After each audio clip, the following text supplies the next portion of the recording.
And then we get to the temple, once the temple has been constructed. And once again, in both the tabernacle and the temple, there are scenes at their dedication where when the manifest presence of God descends on that building in smoke and fire, that the presence fills the building, the structure, to the extent that the priest can't go in and minister.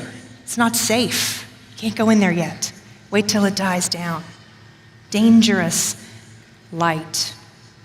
And then we find on the other side of the 40 years of wandering in the wilderness, as the children of God are preparing to go into the land of Canaan, guess what they do?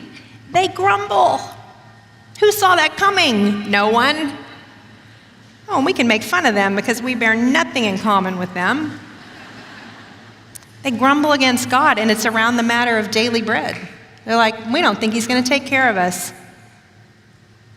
And then in chapter 11 of Numbers, in verse 1 through 3, it says, "And the people complained in the hearing of the Lord about their misfortunes.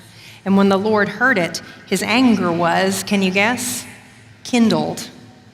And the fire of the Lord burned among them and consumed some outlying parts of the camp. Then the people cried out to Moses, and Moses prayed to the Lord, and the fire died down. So the name of that place was called Taberah, because the fire of the Lord burned among them. Their mediator intercedes for them, and the fire, the dangerous light, subdues." You're probably familiar with the image in Isaiah chapter 6, where Isaiah says that he sees the Lord high and lifted up, and the train of his robe fills the temple. And then there's these angels, these angelic creatures, who have to shield their eyes from the dangerous light. Just give that a minute to sink in.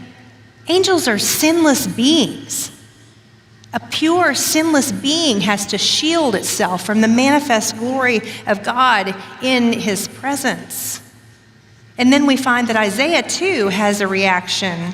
It says in verse 4 of Isaiah 6, "And the foundations of the threshold shook at the voice of him who called, and the house was filled with smoke." There it is. It's the temple of the Lord filled with the presence of the Lord. And his response is not, "And I said, hallelujah, let me just snuggle on up." What does he say? "And I said, woe is me, for I'm lost. I'm a man of unclean lips." The dangerous light, the smoke-filled dangerous light, shows him things about himself that he did not see before. And then a coal is taken from the altar and applied to his lips, and he is purified. This dangerous light that can strike down the ungodly can purify those who call upon the name of the Lord.